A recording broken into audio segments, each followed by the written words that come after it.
अरे आज चिड़िया और उसका पति दोनों झरने पर गए थे। कल हम भी इकट्ठे झरने पर जाएंगे।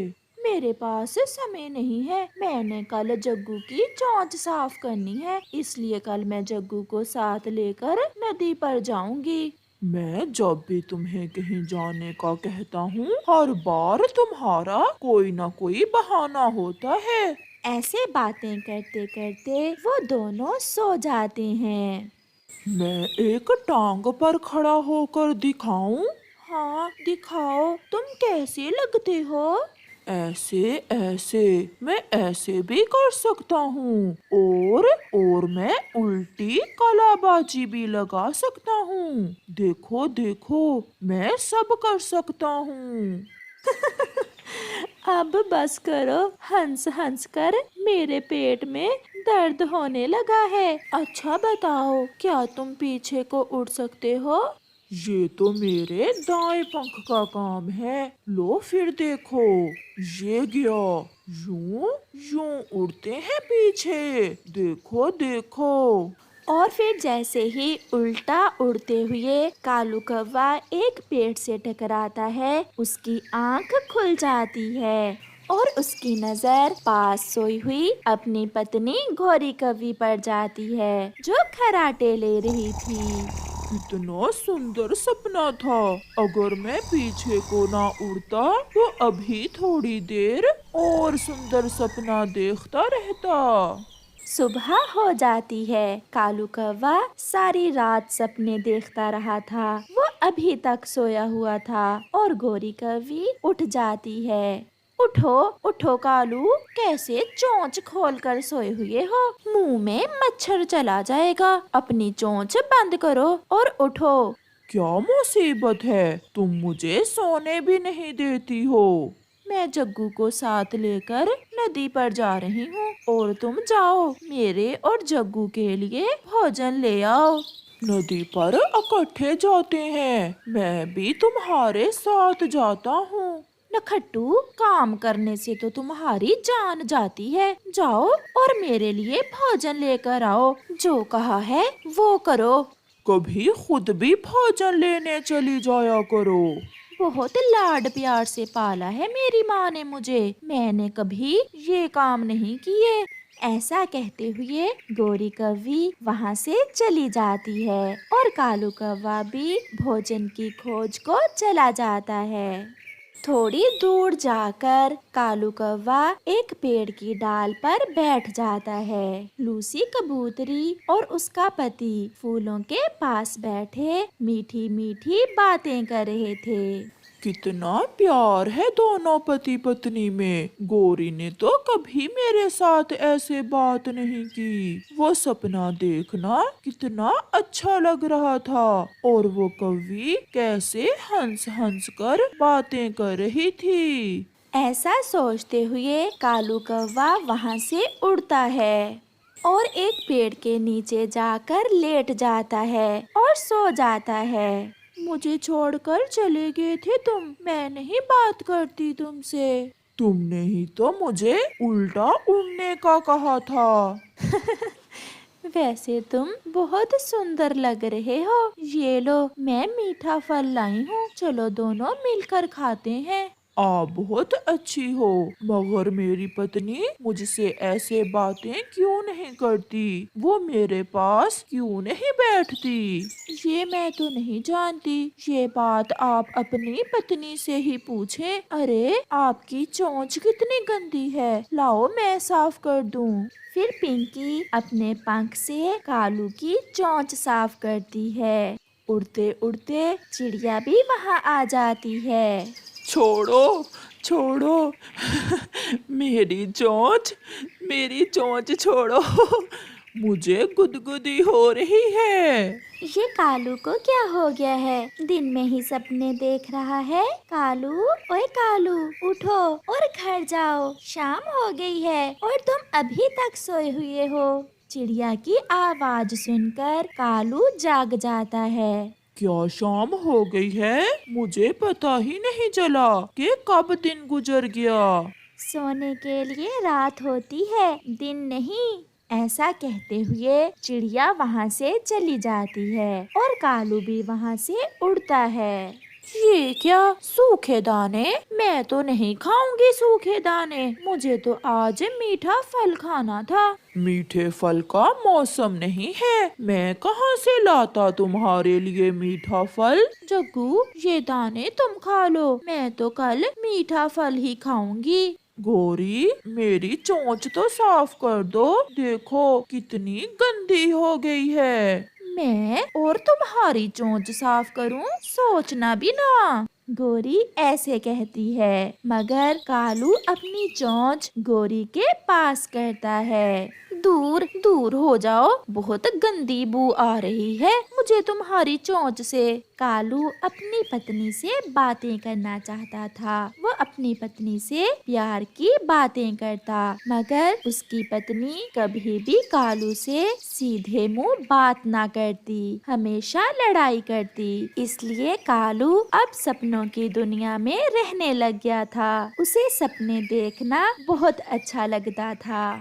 रात हो जाती है और कालू फिर से सपनों में खो जाता है। एक दूसरे का पंख पकड़कर छलांग लगाते हैं। चलो चलो, झरने पर जाकर गाना गाते हैं। कालू कौवा सोया हुआ ऐसे बातें कर रहा था। इसे क्या हुआ है? कहीं कालू पागल तो नहीं हो गया? कालू को बातें करता देख गोरी ऐसे कहती है। दूसरे रोज कालू कौवा गोरी से कहता है, गोरी, चलो आज जग्गू को साथ लेकर फूल देखने जाते हैं। और घर की सफाई तुम्हारी माँ करेगी, वो कौन करेगा? और आज मैंने अपनी सहेली से मिलने भी जाना है। फिर कालू कौवा अपने घर से चला जाता है। वो अपनी जिंदगी से बहुत तंग था, क्योंकि उसकी जिंदगी में परिवार की खुशियाँ ना थी। उसकी पत्नी ना तो उससे बात करती और ना ही उसे समय देती। ऐसी असली की जिंदगी से तो सपनों की जिंदगी ही अच्छी है। ऐसा सोचते हुए कालू कौवा फिर से सो जाता है। वो सो जाता है सपना देखने के लिए। वो सो जाता है चंद लम्हों के लिए, छोटी खुशियाँ ढूंढने के लिए। वो सो जाता है 2 पल सुकून से गुजारने के लिए। शाम हो जाती है। जब कालू कौवा घर नहीं आता तो गोरी कौवी चिड़िया के पास जाती है। चिड़िया, कालू अभी तक नहीं आया, क्या उसे कहीं देखा है? कालू कुछ दिनों से बड़े पेड़ के नीचे जाकर सो जाता है और सपनों में बातें करता है। अच्छा, वो रात को भी ऐसा ही करता है, उसे क्या हो गया है? पहले तो कालू ऐसा ना करता था। फिर गोरी और चिड़िया कालू को ढूंढने बड़े पेड़ की तरफ जाती हैं। कालू वहाँ सोया हुआ था। गोरी, मुझे कालू कुछ ठीक नहीं लग रहा, देखो तो कैसे सोया हुआ बातें कर रहा है। नहीं छोड़ूंगा, मैं तुम्हारा पंख नहीं छोड़ूंगा। चिड़िया, कालू तो सच में पागल हो गया है, चलो इसे उल्लू वैजी के पास लेकर जाते हैं। कालू, उठो कालू, शाम हो गई है और कई दिन से तुम ना कोई काम करते हो और हर समय सोए ही रहते हो। कालू भी उठ जाता है। चलो मेरे साथ चलो। मगर कहाँ? उल्लू वैजी के पास। फिर गोरी और चिड़िया कालू को साथ लेकर उल्लू वैजी के पास जाती हैं और उसे जाकर सारी बात सुनाती हैं। मुझे पता चल गया है कि कालू को क्या हुआ है। कालू, तुम जाओ, अब तुम घर जाओ। कालू वहाँ से चला जाता है। गोरी, तुम्हारा पति अपनी जिंदगी से खुश नहीं है, क्या तुम उससे मीठी मीठी बातें करती हो? नहीं, मैंने कभी ऐसा नहीं किया। कभी अपने पति को साथ लेकर कहीं घूमने जाती हो? नहीं, मुझे तो समय ही नहीं मिलता। खुद को बदलो, इसमें दोष कालू का नहीं बल्कि तुम्हारा है। अगर तुमने खुद को नहीं बदला तो वो जो सपनों में देखता है वो सच में ढूंढने की कोशिश करेगा, वो दूसरी शादी कर लेगा। ये सुनकर गौरी को एहसास होता है कि सच में उसका व्यवहार अपने पति के साथ ठीक नहीं था। फिर उस दिन के बाद गौरी कवि खुद को बदल लेती है और अपने पति से मीठी मीठी बातें करती है, उसे प्यार देती है, उसके साथ झरने पर जाती है। ऐसे कालू कौवा भी अपने परिवार की खुशियाँ पा लेता है और सपने देखना छोड़ देता है। आधी रात का समय था जब कालू कौवा अपने घर में गहरी नींद सोया हुआ था। उसके घर के दरवाजे पर दस्तक होती है। कालू, कालू, जल्दी दरवाजा खोलो, जल्दी दरवाजा खोलो।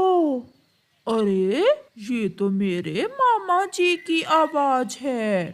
फिर कालू कौवा बाहर आता है। मामा जी, आप और इस समय सब ठीक तो है ना?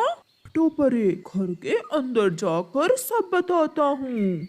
फिर कालू कौवे का मामा घर के अंदर चला जाता है। इस बैग में पैसे हैं और वो भी ढेर सारे। इतने सारे पैसे मामा जी, इतने पैसे कहाँ से आए आपके पास? फिर कालू का मामा वो बैग खोलता है। मैंने अपने जंगल में पक्षी बैंक लूटा है और मैं वहाँ से बचकर भाग आया हूँ। बहुत बड़ा हाथ मारा है मैंने। मामा जी, किसी को पता तो नहीं चला कि आप मेरे पास आए हैं? नहीं, मैं इसीलिए यहाँ आ गया हूँ। कुछ दिन मैं यहाँ रहूँगा और फिर जब बात पुरानी हो जाएगी तो फिर मैं वापस अपने जंगल चला जाऊँगा। मामा जी, मुझे भी कुछ मिलेगा या फिर मुफ्त में ही खतरा मोल ले रहा हूँ मैं? अपने मामा से भी ज्यादा लालची हो तुम। इन पैसों में से आधे पैसे मैं तुम्हें दूंगा। अब ये बैग कहीं छुपा दो। मामा जी, अगर ये बैग घर में रखा तो किसी को पता भी चल सकता है। आप बैठे, मैं ये बैग पहाड़ों पर एक गुफा में छुपा आता हूँ। ध्यान से जाना, किसी को पता ना चल जाए। फिर कालू कौवा पैसों से भरा हुआ बैग लेकर पहाड़ों की तरफ चला जाता है।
रास्ते में जाते हुए वो सोच रहा था।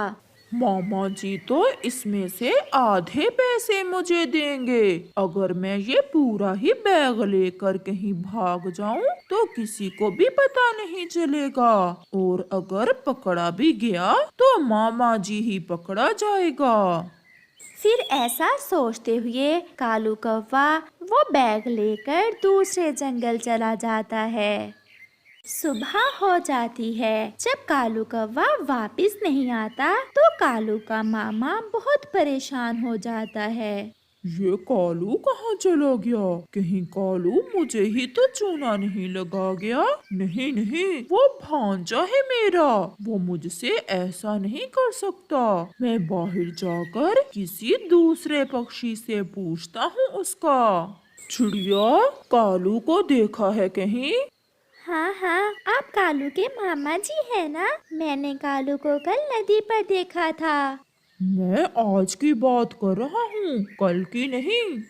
नहीं मामा जी, आज तो सुबह से मैंने कालू को कहीं नहीं देखा। आप तोते से पूछ लें, वो तोते के साथ कभी कभी अमरूद खाने चला जाता है। कहाँ चला गया? आखिर कहाँ जा सकता है कालू? ये सोच सोच कर कालू का मामा बहुत परेशान हो रहा था। वो ये नहीं जानता था कि उसका भांजा कालू तो अपने मामा जी के साथ ही हाथ कर गया था। कालू कौवे को अब कुछ समझ नहीं आ रही थी कि वो इतने सारे पैसे लेकर कहाँ जाए। फिर उसे अपनी पुरानी दोस्त बुरी चील का ख्याल आता है और वो बुरी चील की तरफ चला जाता है। कालू, बहुत दिनों बाद मिले हो, कहाँ रहे हो इतने दिन? बुरी चील, मैं बीमार था, बस घर में ही रहा मैं। और कालू, इस बैग में क्या है? बैग? वो इस बैग में दवाइयाँ हैं। मैं 1-2 दिन आपके पास रहूंगा, क्या कोई एतराज तो नहीं है आपको? नहीं नहीं, मुझे क्या ऐतराज, मैं कौन सा भूल गई हूँ। जब मैं तुम्हारे पास गई थी तो तुमने कैसे मेरी सेवा की थी। मुझे बहुत भूख लगी हुई है, क्या घर में कुछ खाने को है? घर में तो कुछ नहीं है, मैं अभी तुम्हारे लिए मीठे फल लेकर आती हूँ। फिर चील वहाँ से चली जाती है। बस कुछ दिन अगर पुलिस से छुपकर गुजार लूं तो फिर मुझे जंगल का सबसे अमीर पक्षी बनने से कोई नहीं रोक सकता। ये घर तो अच्छा है, मैं ऐसा करता हूँ, चील को किसी तरीके से मार देता हूँ और फिर मैं कुछ दिन छुपकर इसी घर में गुजार लूंगा। चील भी कालू कौवे के लिए मीठा फल लेकर वापिस आ जाती है। वो दोनों भोजन करते हैं और सो जाते हैं। दूसरी तरफ कालू कौवे का मामा अपने भांजे को हर जगह ढूंढ रहा था, परंतु कालू उसे कहाँ से मिलता, वो तो बहुत दूर चला गया था। आधी रात को चील की आंख खुल जाती है। इस कालू के बैग में क्या है, जरा देखूं तो मैं। फिर चील कालू कौवे का बैग जैसे ही खोलती है वो तो हैरान हो जाती है। इतने ढेर सारे पैसे, तो ये कालू मुझसे कुछ छुपा रहा है। फिर कुछ सोचने के बाद चील सो जाती है। दूसरे रोज जब चील कालू के लिए भोजन लेने जाती है तो मैं कालू के भोजन में जहर मिला देती हूँ और कालू को मारकर उसके पैसों वाले बैग पर कब्जा कर लूंगी। फिर चील कालू कौवे के भोजन में जहर मिलाकर जहर वाला भोजन लेकर वापिस आती है। पीछे से कालू भी चील को मारने की पूरी तैयारी कर बैठा था, क्योंकि वो चील के घर पर कब्जा करना चाहता था। जब चील घर में दाखिल होती है तो कालू छुपकर वार करता है और एक बड़ी लाठी चील के सर पर मार देता है, जिससे चील वहीं मर जाती है। अब ये घर हुआ मेरा और मैं जब तक चाहूँ यहाँ रह सकता हूँ। यहाँ तो चील के डर से कोई आने वाला भी नहीं है। मामा जी, मुझे माफ करना, मैंने ऐसा किया। फिर कालू हंसने लग जाता है। हो बेचारी मरने से पहले मेरे भोजन का भी बंदोबस्त कर गई है। फिर कालू वो भोजन जिसमें चील जहर मिलाकर लाई थी वो खा लेता है, जिसे खाने के कुछ ही देर बाद कालू कौवा वहीं मर जाता है और उन दोनों का लालच दोनों को मार देता है और पैसे वहीं के वहीं पड़े रह जाते हैं। ऐसे ही कुछ दिन गुजर जाते हैं। चिड़िया अपने घर जा रही थी कि तेज बारिश शुरू हो जाती है। घर का दरवाजा खुला देख चिड़िया वहां आ जाती है। वहां कालू और चील दोनों मरे देखकर चिड़िया डर जाती है। कालू का मामा कालू को कई दिनों से ढूंढ रहा है और कालू यहाँ मरा पड़ा है। जब चिड़िया दूसरी तरफ देखती है तो वहाँ एक पैसों से भरा हुआ बैग भी पड़ा था। जरूर कोई तो बात है, मुझे पुलिस को बताना होगा। फिर जब बारिश रुकती है तो चिड़िया पुलिस के पास जाती है। ये बैग, इस बैग को तो हम कई दिनों से ढूंढ रहे हैं। कोई चोर कुछ दिन पहले पक्षी बैंक लूट कर ले गया था। ये वही पैसे हैं। ऐसे वो पुलिस वाला उन पैसों में से आधे पैसे चिड़िया को दे देता है, जिसे लेकर चिड़िया खुशी खुशी घर वापस चली जाती है। जिन्होंने चोरी की, जिन्होंने इतना लालच किया, उन्हें कुछ भी नहीं मिला, बल्कि वो जान से ही जाते रहे। और जिसने ईमानदारी से काम लिया उसे ढेर सारा इनाम मिल गया। प्यारे दोस्तों, इस कहानी से हमें सीख मिलती है कि कभी लालच ना करें, क्योंकि लालच का अंजाम बुरा ही होता है।